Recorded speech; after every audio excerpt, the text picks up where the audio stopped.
The Buddha is famous for having said, all of his 45 years of teaching can be encapsulated in one sentence. And I like to say, on the off chance he wasn't just kidding around, maybe we should memorize that sentence. Because, like, you know, you get 45 years of the Buddha's teachings, one sentence, you put it on your iPhone, you know, and then consult it so you don't have to memorize it, you know. And that sentence is, nothing is to be clung to. The operative verb is to cling, grasp, self-identify. Nothing is to be clung to as I, me, and mine, the personal pronouns. So if you want a great compassion practice, how about just being aware of how much selfing goes on, how much the personal pronouns like run the whole show in the narrative domain. But if you drop into mindfulness, then all of a sudden it's not like that shuts off, and we're not trying to shut it off, but all of a sudden there's another kind of knowing that comes online that has the insula involved in it and there's lateral networks, and that has to do with the present moment, no time. That life is only unfolding here and now. That can hold all of the other stuff that comes up in a way that's liberating. So what John Teasdale is saying is that in working memory, when we actually exercise the muscles of loving kindness and compassion and mindfulness, they transform working memory. They change the content of working memory from the more propositional, like, I'm a shit, I've always been a shit, I'll never succeed, I'll never be, I'm too old, all of those kinds of thoughts, you know, that the cognitive therapists spend a lot of time trying to substitute a better thought. The radical, liberative, mindful approaches just see it all as thinking. And it's all about as interesting and as useful as what you had for breakfast 3 days ago. You're not going to judge it one way or another. We don't have to substitute one thought for another and all of a sudden pump ourselves up how great I am or I am capable of this or that. But to simply actually rest in awareness and let the thoughts be like weather patterns in the mind. And then all of a sudden what is happening, what's coming online is a whole other way of being that is this holistic implicational memory. And that often is felt in the presence of each other. So in an MBSR classroom, for instance, within a day, it's a Sangha. And people are coming back, and we have such a low dropout rate, in part because people hear what everybody's there for, and it's like, Jesus, I didn't even know there was that kind of suffering.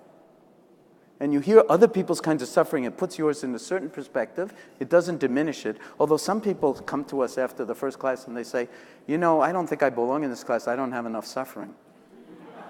I said, no, it's okay. If you're human, if you have a body, you'll be just fine.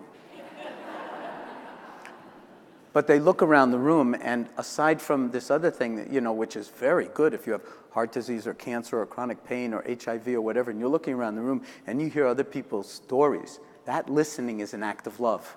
This taking your seat is a radical act of love, of self-compassion, of wisdom, just to drop in. And listening, if listening isn't a compassion practice, I don't know what is.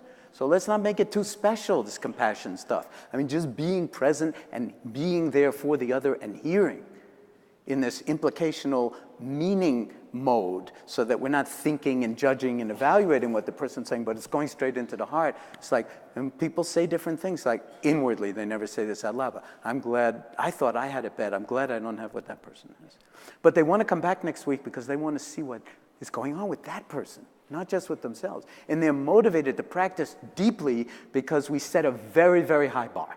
Not impossibly high, but really high. And then people move to it because they've never been invited to actually think of themselves as a genius before. That this is actually the most fundamental work of being human, is the being part, not any doing.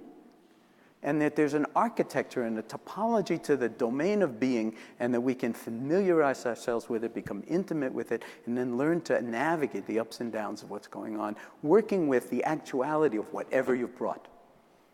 And that is the full catastrophe of the human condition, the absolute full catastrophe. You name it, we see it. And so just being heard, being seen, being met, and then being in a community. One of my former friends from MIT, who was a professor of MIT, who came to the MBSR program after years after I knew him in the 70s, because he needed a bone marrow transplant. And he thought, before I go into the isolation unit for a bone marrow transplant, I need to actually learn how to be in touch with my mind. He knew enough to do that. And when he came to the MBS art classes, he said that he loved being in the MBS art classes a lot more. It was so much more, he felt so much more at home than in MIT faculty meetings. Which are more like, I haven't seen the movie, but I've heard enough about it to know MIT faculty meetings back in those days were more like the Hunger Games. Or Clockwork Orange or something like that, you know. He called it the community of the afflicted. The community of the afflicted.